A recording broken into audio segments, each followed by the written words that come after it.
The House Ethics Committee has released a report on its investigation into former Congressman Matt Gaetz, and the suspect in the death of United Healthcare's CEO has pleaded not guilty to murder charges in New York State. Good afternoon. I'm Corva Coleman from NPR News, and here are today's top stories. The House Ethics Committee has released the report of its investigation into former Congressman Matt Gaetz. This is on allegations of sexual misconduct. The report has been secret until today. In the introduction to the report, the Ethics Committee concluded there was substantial evidence that Gaetz violated House rules and the law regarding prostitution and drug use, among other allegations. Gaetz has consistently denied the allegations. Earlier today, he filed a lawsuit seeking to block the release of the report. The man accused of shooting and killing United Healthcare CEO Brian Thompson outside a New York City hotel has pleaded not guilty to state murder charges. From member station WNYC, Samantha Max reports that includes first-degree murder in furtherance of terrorism. Prosecutors say Luigi Mangione targeted the health insurance executive while he was in New York City for an investor conference. They say he waited for about an hour outside Thompson's hotel and then shot him from behind with an untraceable ghost gun. Mangione has become an anti-hero for people who are frustrated with the health insurance industry. But police, prosecutors, and the New York City mayor have criticized Mangione. Mangione's defense attorney said in court that he's innocent until proven guilty. She also said official statements about the case could hurt his chance of getting a fair trial. For NPR News, I'm Samantha Max in New York. The White House says President Biden has given clemency to nearly every prisoner on federal death row.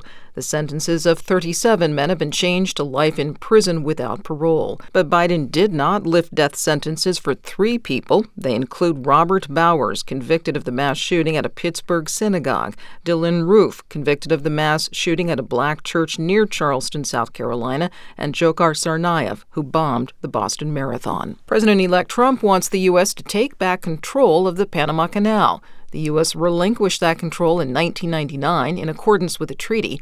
But speaking to a conservative conference in Phoenix yesterday, Trump says the canal fees are too expensive and Panama is not respecting U.S. generosity. If the principles, both moral and legal, of this magnanimous gesture of giving are not followed, then we will demand that the Panama Canal be returned to the United States of America in full, quickly and without question. Panama's president quickly released a statement disputing that one reason Panama Canal fees have increased is because drought in Central America has made water more scarce. Trump also wrote online the U.S. needs to own and control Greenland.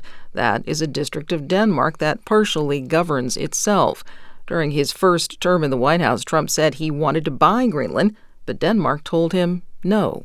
Japanese automakers Honda and Nissan have announced that they plan to merge. This would create the world's third largest car maker behind Toyota and Volkswagen. NPR's Anthony Kuhn reports from Seoul. The plan is for Honda and Nissan to have a formal merger agreement by June and establish a new holding company by summer of 2026. Mitsubishi Motors, which is partially owned by Nissan, may also join the deal.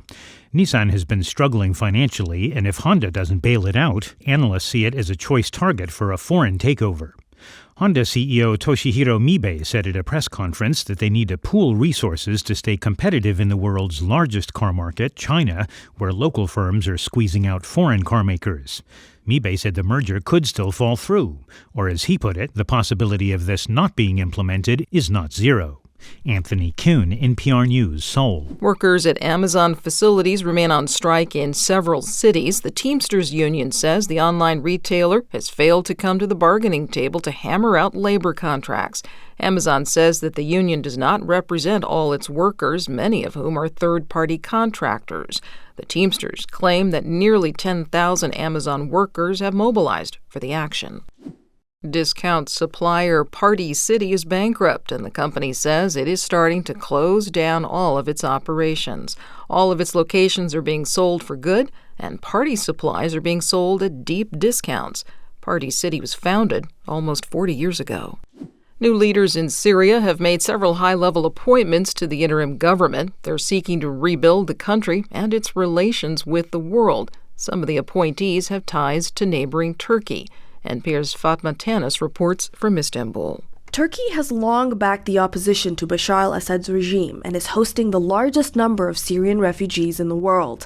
Now, the country is set to play an influential role in the new Syria. Syria's new foreign minister, Assad al-Shaybani, lived in Turkey and was pursuing graduate studies in international relations at a university in Istanbul. The new governor of Aleppo, Azzam al-Gharib, was part of a Turkish proxy rebel group and completed his master's at a university in Turkey. And the first woman to have a role in the new administration, Aisha El-Dibs, will head the Women's Affairs Office. She led an NGO in Turkey and worked with Syrian refugees. She's a dual citizen of Turkey and Syria. Fatma Tanis, NPR News, Istanbul. This is NPR.